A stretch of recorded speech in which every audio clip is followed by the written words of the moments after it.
Hey guys, it's Gwen. Welcome back to my channel, or welcome if you are new. Thanks so much for joining me on this really fun video I have for you. This is going to be mostly butterfly DIY, so I hope you like and enjoy. And as always, I'd appreciate a thumbs up and subscribe if you haven't already. Hit that notification bell so you are notified when I upload a new video. Let's get on with these DIYs. So as you can see, I'm taking 3 of these mirrors from the Dollar Tree. These are really cute. They have like a nice crystal knob. It's like faux crystal. It's more acrylic.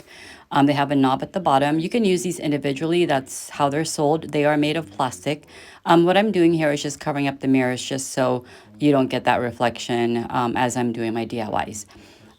So these are black, as you can tell. I didn't paint these. I just kept them the original black, but it would be fun if you did color it or paint it a nice spring color. I just went ahead and kept it as is. And I'm taking some combination of crazy glue as well as some hot glue. And this hot glue is like the stronger hot glue. So because with plastic, it's a little bit tricky if you don't use the right type of adhesive, especially if you just use hot glue by itself, best believe it's going to come apart. So if you are going to use hot glue, just make sure you use like the stronger type and then combine it with more of a long-term adhesive like super glue or any of the Titan Bond, quick, those types of long-term hold adhesives. So I'm going to just go ahead and lay each one flat and then push them against each other, just trying to make sure that you have them as tightly adhere to each other as possible. They do have a little gap in between because these mirrors are not made exact to fit like side by side like this, but do your best to make sure that you push it in enough. You can use the help of a clamp.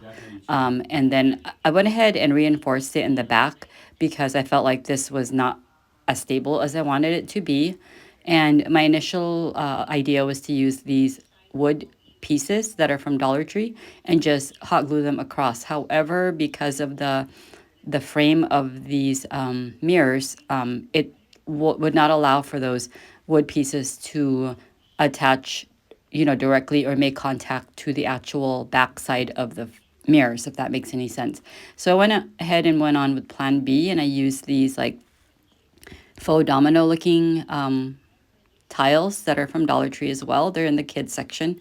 And I just took like 4 of them and just hot glued them down to the seams where each of the mirrors met, just for that added reinforcement. And I will go back and add more additional hot glue in between the creases just for that extra hold. So this works. You can also use like those long or the thick popsicle sticks or craft sticks, whatever you want to call them. I also thought about using like ribbon or something, like a piece of like thick ribbon going down the seams. A lot of these options can work. This is just something that I thought of in the spur of the moment. So it's holding up. So once I had those attached to the back, again, that's just for extra added reinforcement, I went to working on the front side. So I had a little bit of mishaps during this whole craft session, and I'm gonna just be honest here. I did run into a lot of obstacles, but you know what?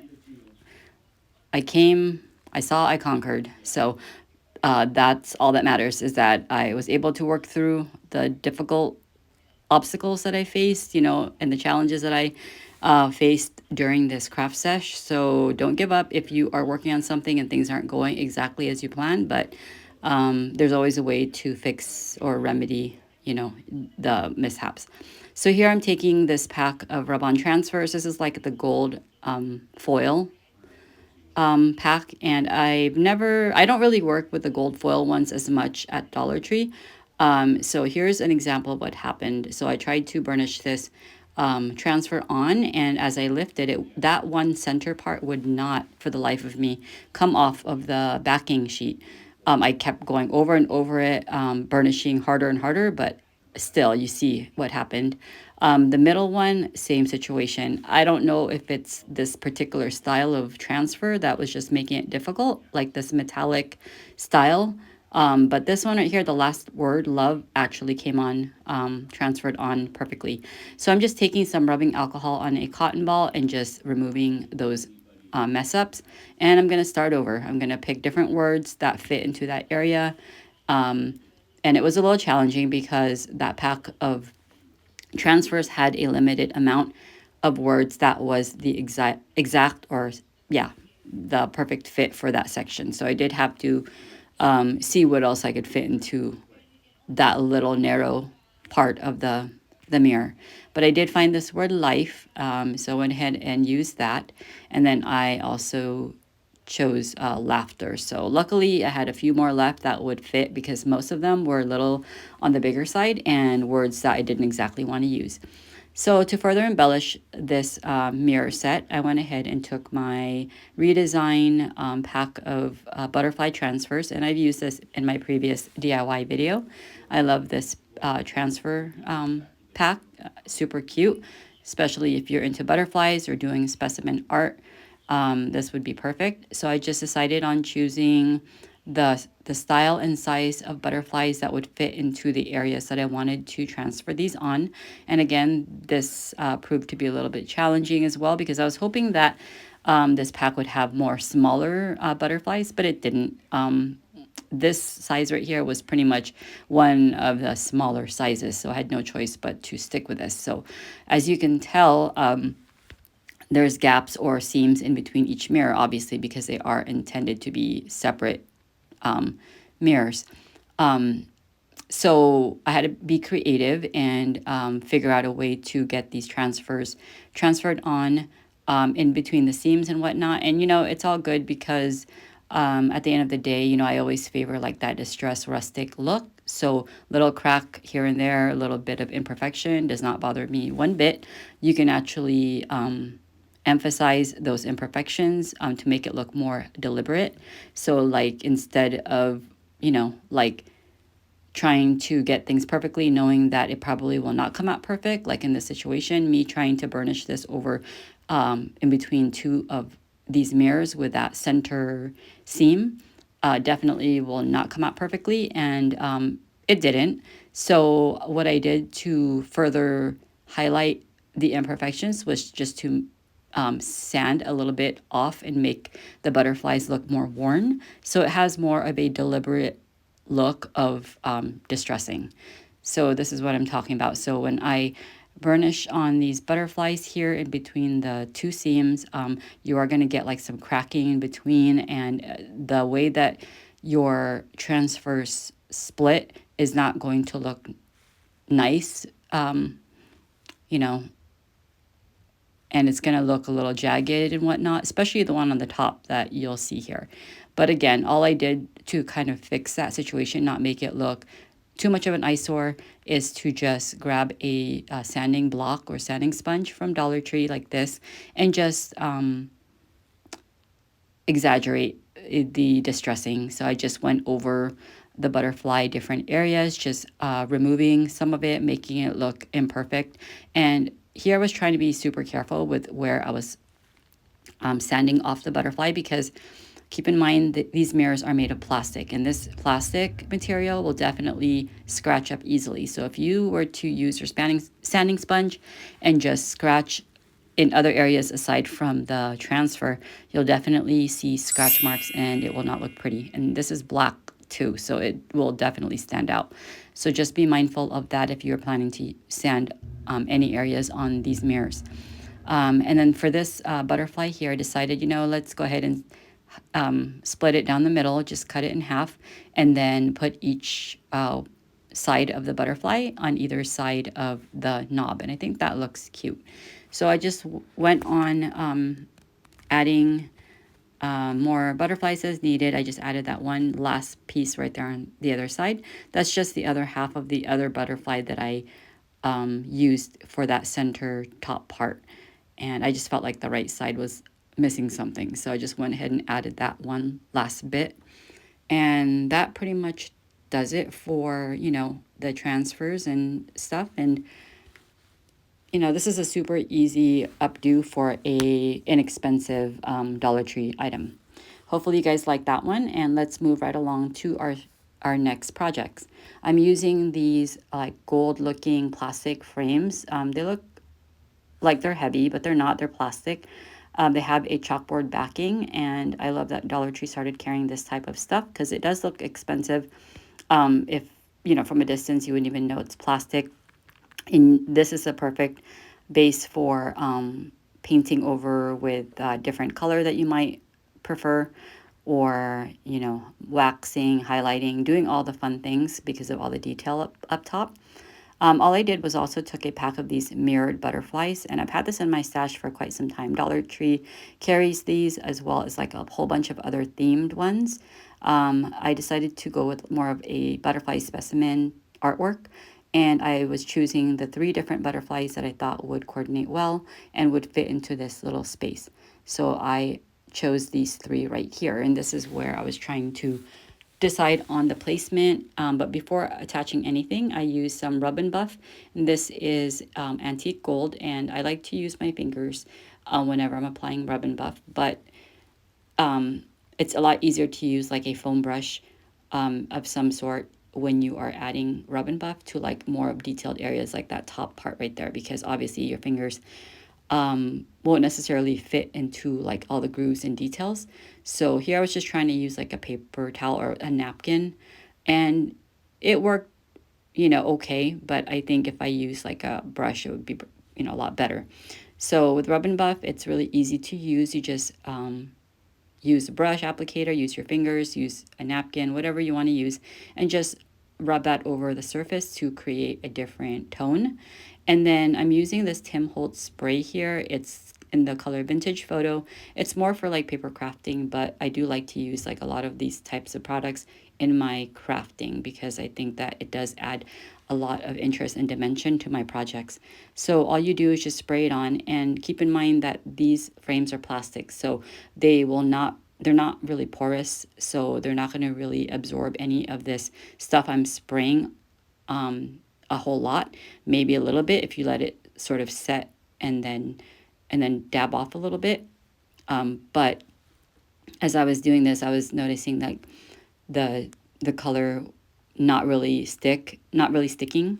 But I did find that if you apply the rub and buff, and while it's tacky and wet, because rub and buff is like, I think if I'm not mistaken, it's like oil based. It does have like that sort of smell to it, but nothing too offensive. So when I do add the rub and buff, and while it's freshly applied, and you spray on this archival ink or whatever you want to call it, it does tend to stick better because it has something to grab onto. But if you were to just spray this directly onto the plastic with nothing to grab onto, it'll just wipe off because this plastic is non-porous, if that makes any sense. So just went about continuing this process here until I was happy and with the look that I've achieved. I was essentially just trying to create dimensions and layers of color, making this frame look less plastic and more vintage. So, and there's many ways of achieving this process or this look. You can also use like waxes, like dark wax. You can use brown wax. You can even use white wax if that's your aesthetic, if that's the type of look you're going for. But I'm sure waxes come in so many different colors these days. I usually tend to stick with the neutral type of waxes, black, brown, and white. But you can definitely experiment with all types of waxes that are out there. But this is basically the look I was trying to go for. I'm not much of a gold person. Like, I think I mentioned this in my other DIYs in the past, that gold is not necessarily my aesthetic. It's not my go-to. I'm more like shabby chic, chippy paint, rustic, distressed, farmhouse, that's more my style. But gold, for some reason, it's kind of grown on me, and I do like it in little spurts, and I do have moods where I favor that look. So that's kind of what has motivated or inspired me to use more gold in my DIYs. So hopefully you guys are liking the ideas I'm putting out there. So I'm taking this pack of transfers, and as you can tell, it didn't work. It was a struggle. So this is what I mean by this whole craft sesh has been a struggle, to say the least, mostly with the transfers. I don't know if it's because of the metallic transfers or whatnot, but I tried to transfer that design on. It's like a geometric pattern. I wanted like that background, but it didn't work. So maybe it's the chalkboard backing, maybe it's the transfers, who knows, maybe it's a combination of both. But then I decided, you know what, let me try and transfer on directly to the butterfly, since it is like a mirrored type of material. And, you know, mirrors tend to pick up on transfers pretty easily. But when I went ahead and tried to do that, it didn't work. So what is this, strike three? I'm not sure, but there's been many strikes. And never fear, I didn't give up. I just went ahead and removed whatever did transfer over that. I used some of that rubbing alcohol with a cotton ball, but I somewhat regret it because it did scratch up the mirror surface a bit. So I was a little bummed about that. So again, just be careful when you are doing stuff like this, and especially when you're working with mirror surfaces. The scratching part, yeah, that's very likely. So I decided, you know what, let's forego the transfers. Let's keep it simple. I'm just going to keep it the chalkboard backing. I'm going to keep the mirrored look the way they are. It's pretty as is. I was just trying to come up with a clever way of using the transfers and bring more of that gold to this project, but it's okay. We're going to keep going.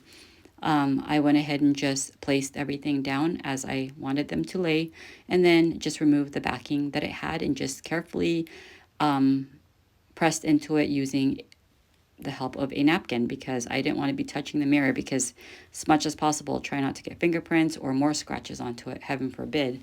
So I just kept on until, you know, everything was done. So as I mentioned, this is me keeping it simple. The only thing I really did was add that dimension highlight to the frame, but I think it came out cute. I hope you guys like that one.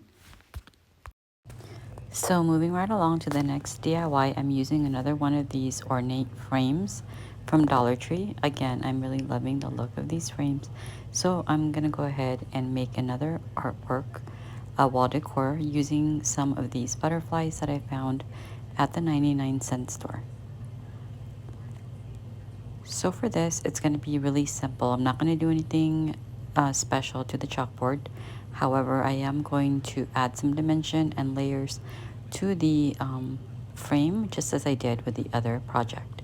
I'm taking some of this copper colored rub and buff, and I'm using a piece of napkin. And then I am going to use a foam brush to get into all of the details of that ornate design up top.